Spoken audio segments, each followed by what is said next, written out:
Welcome to the tour of the North Dry Lot.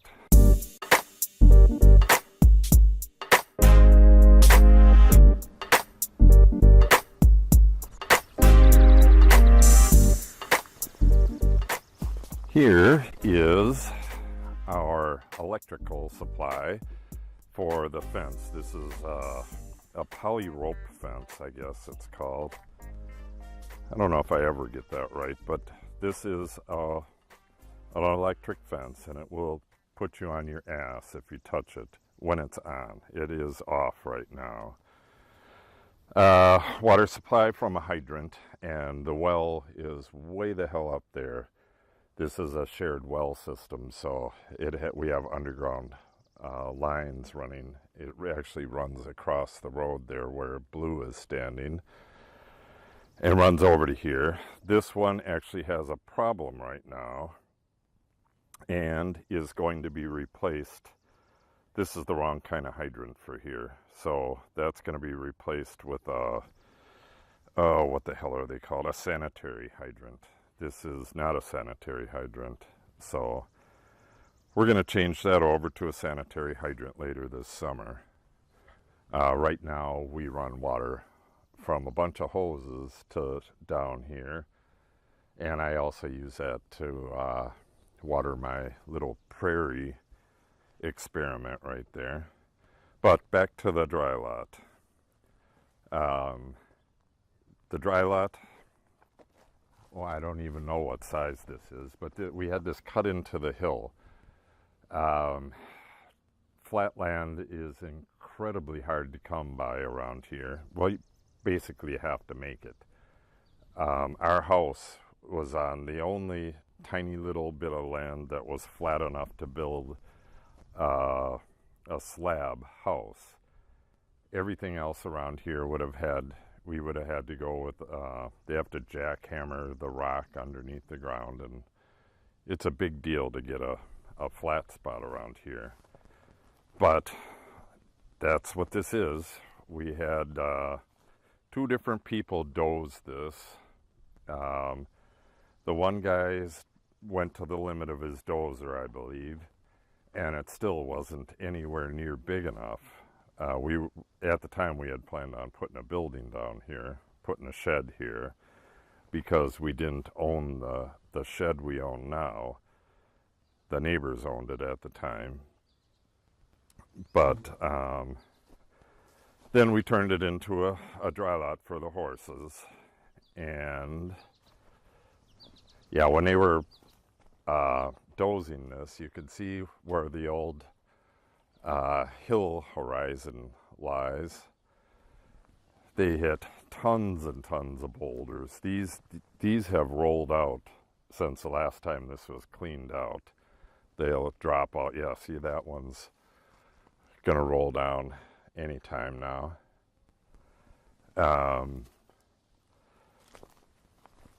This was quite the undertaking to doze this.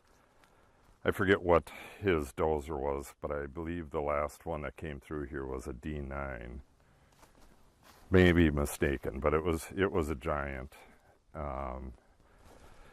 Especially in this area,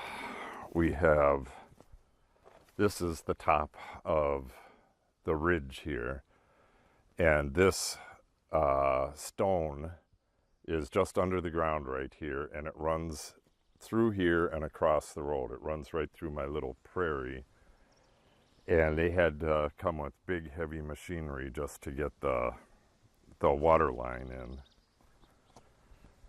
So this is the back end of it. Back here it connects with the road, one of our woods roads, which needs to be cut right now. Actually, the mower that we use to cut this is down right now with a flat tire. So we ordered a pair of new tires. So until that gets fixed, this road's going to be a little overgrown. And then we'll get in there and cut this shortly. I cut this whole area with brush whacker, oh geez, about 4 days ago maybe. and then came in yesterday and sprayed it with 2,4-D. It was getting just massively overgrown with weeds. It was never sprayed with 2,4-D before because I was really worried about my vineyard, which is just up over the hill here. But since then, I actually went and got licensed as a pesticide applicator so that I would learn more about applying pesticides and when to do it and how to do it correctly. And I still read up on it here and there. So now that I know a lot more about it, I'm not so damn afraid of spraying 2,4-D around the grapes. You just got to do it when the conditions are right. Just be careful with it and do it according to the manufacturer's label, and everything will come out right. So I got to get over here, and this whole area is too steep to cut. So this is, and it's pretty damn rough. So I'm turning what's too steep to cut into savanna, or not savanna. Well, it'll be part of the oak savanna, but it'll be prairie. I'm planting prairie grass on this whole section here. My daughter cuts the grass, so wherever she cut, that'll be the line where it ends. And then this whole area here, this triangle here, where it's too steep to cut, that will all be planted in little blue stem, big blue stem, Gramicide oats, stuff like that. I'm going to talk with the people at Roundstone and see what they recommend. Roundstone is where I got the little blue stem that I planted up in the test patch, my little prairie up there. So they will be supplying the grass seed while I'll be buying it from them. It'd be nice to get a sponsor for this, but I don't expect that anytime soon. So that is actually part of the pasture, and if I have prairie grass in there, if the horses want to go graze it, fine. We'll see what, that'll show us what happens to the prairie grass with browsers in there.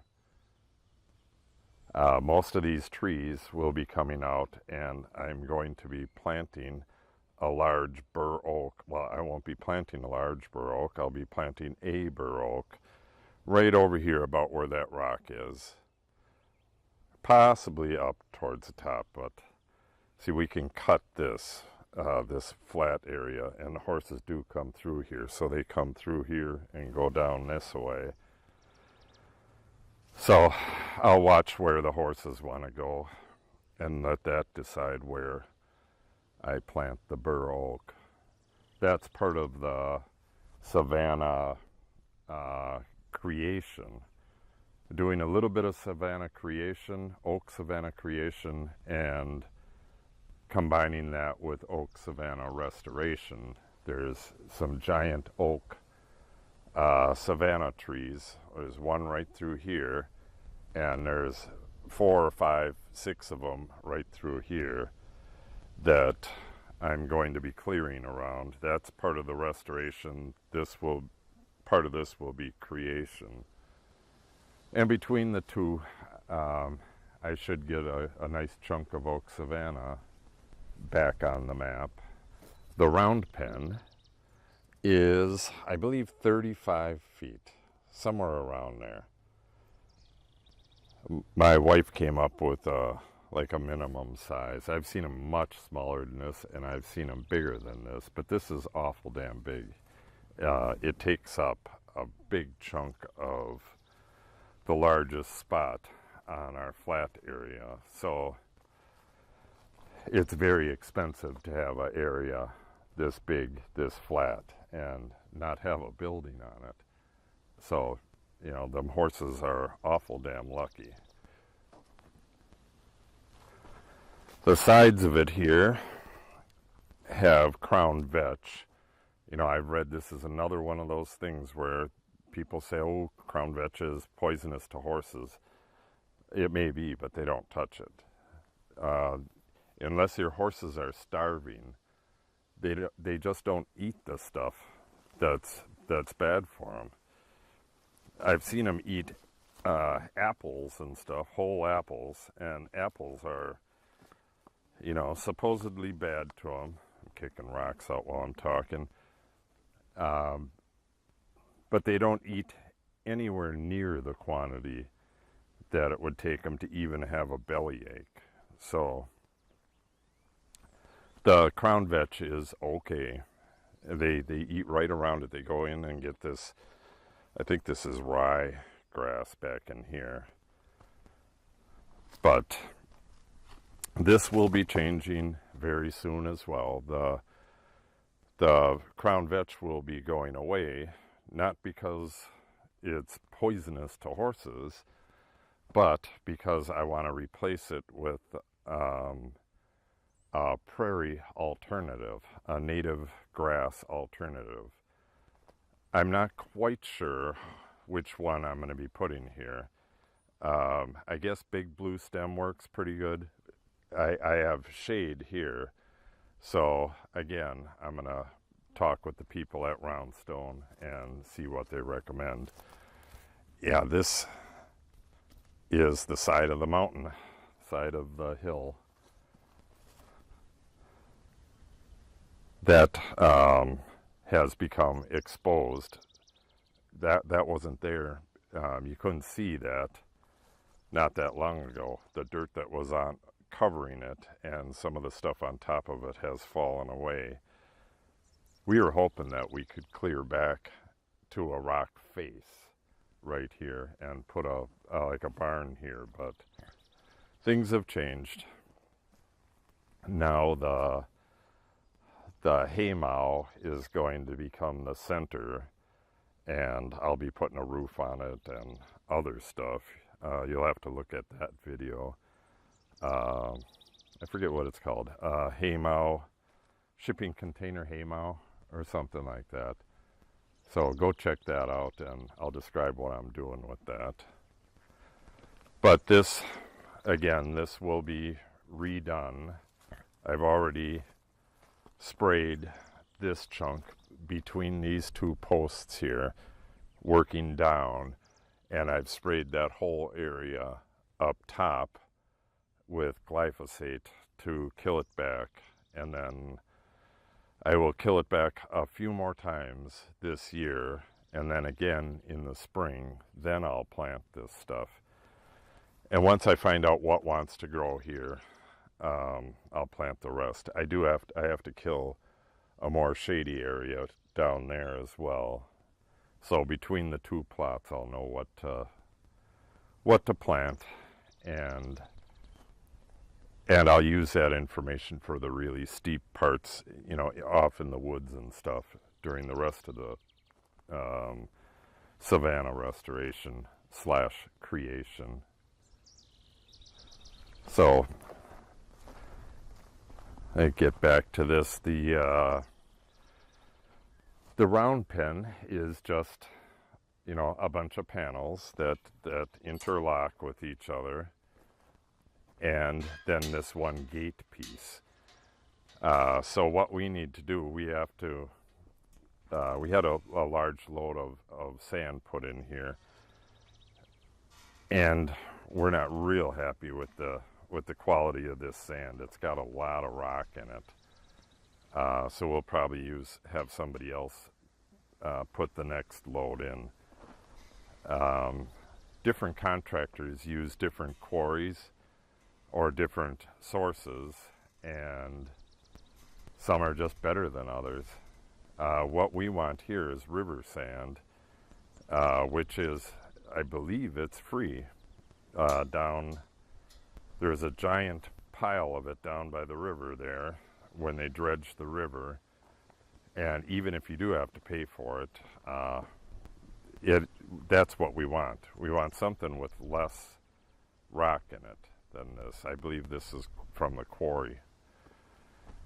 But I just got in here, oh, I guess it was 4 days ago or something like that, 3-4 days ago, and sprayed the weeds in here. This is the most overgrown this has ever been.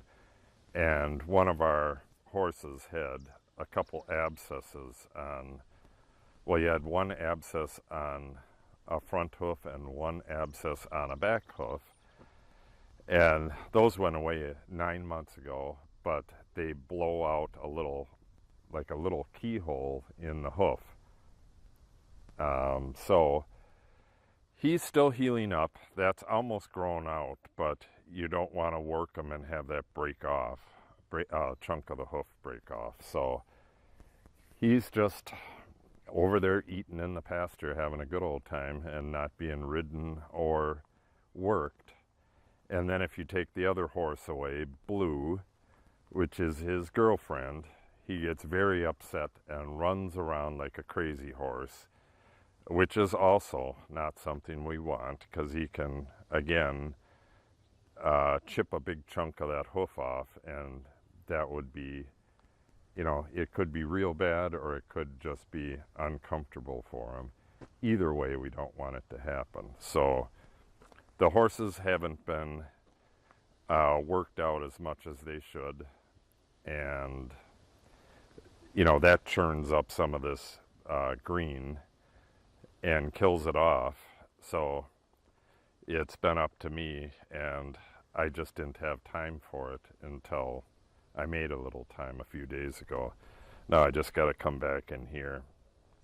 I didn't use an indicator dye, so you know, it's kind of hard to see exactly what you're spraying. I just walk around in circles and work towards the middle. So I've missed here and there, and I'll have to come in and do the final touch-up with glyphosate in here, hit anything I missed, and then I need to get in here with 2,4-D around that side, but I'm waiting for the correct wind conditions. And then I do it very early in the morning because the vineyard is right there. And if I do it later in the day and it gasses off, it'll go right down the hill into the vineyard. And my new rows, my new row in the back right there would be right in the line of fire. And grapes are incredibly sensitive to 2,4-D, so I don't want that to happen. But this has never been sprayed before, so I do need to get rid of this. All it's doing is supplying weed seeds for the pasture down there. You know, this will fill up with water, go over the top of the hill, and flood the pasture with weed seeds. Really need to get rid of the sources of seed for good pasture management. And there will be more grass here for the horses to graze on when they're in here. The horses should be locked up in the dry lot whenever there's heavy enough rain that they can cause damage to the pasture. We haven't been doing that as much as we should. Well, we haven't been doing it all in the other pasture that they're in right now because I have the fence down, so they can't be locked into the dry lot right now. I'm going to go put that in today, actually, and get back on schedule with that. So I think that'll about wrap it up. Well, let me show this first. This gate right here went into this pasture right here, was planted as grass for the vineyard. The vineyard was going to take up this whole thing. I'm not sure if it will anymore. We'll see if the vineyard can make some money, then I'll expand the vineyard. If it's kind of neither here nor there, then the vineyard staying the size it is, or getting removed at some point. We'll see how much money it makes. Right now the plan is just to sell grapes, but We might like rent out a row, lease a row for other wine, for not other winemakers, for winemakers, lease a row or something like that. We got to find a way to monetize it, or make wine and sell wine, or get rid of it. But this these panels right here make up the part of the fence on the dry lot, and then we have a fence down there. We have a little road that's attached. You know, that road back there comes in, and then it goes down to a fence down there. The reason for that is that this was split in half at one time, but this back one is kind of small for splitting it in half. So we're going to leave it as one big or bigger pasture for now, and let them use both. Oh, and there was no shade on this one. Until I add that roof over this, there's no shade there. And the only shade trees are this walnut here, or these two walnuts here, and the ones back here. The way we had it split, we had the fence running from this round pen down to the corner of the woods there. And when they were in this front one, there is no shade. And you can't do that in the summer. They need shade. So until the woods is cleared here, and that's part of another video series where I'm clearing this wood, for pasture / oak savanna creation. Until that's further along and there's shade for them, this will stay as a combined pasture. Okay, got a little far away from the dry lot tour. So again, we need probably 2 truckloads of sand dropped on this, and to do that they can't get in this gate, so all you got to do is take the pins out in a couple places and open this wide up, and they can back a truck right in. We have a 20-foot gate there, so you can back a big old dump truck in here, and it's got to remain that way. Anything that I add onto this can't intrude on that space where a vehicle can get in. And we also need room for a horse trailer to get in here, which will be right through here. This rock on the base is bad rock. It's breaker. You want breaker underneath your final gravel, but we have not gotten the final gravel here. So we need a finer gravel on top of this, and we found a really nice gravel, but again, the guy that we've had bringing us rock and stuff doesn't seem to get the same stuff as the township. So we're going to find out where the township gets their gravel, because they have a nice fine gravel that's not full of sand.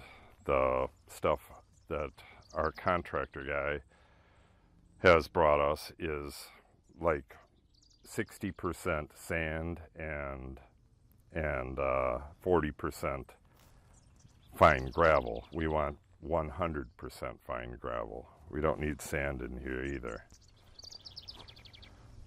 So that'll wrap up this, and the feeder.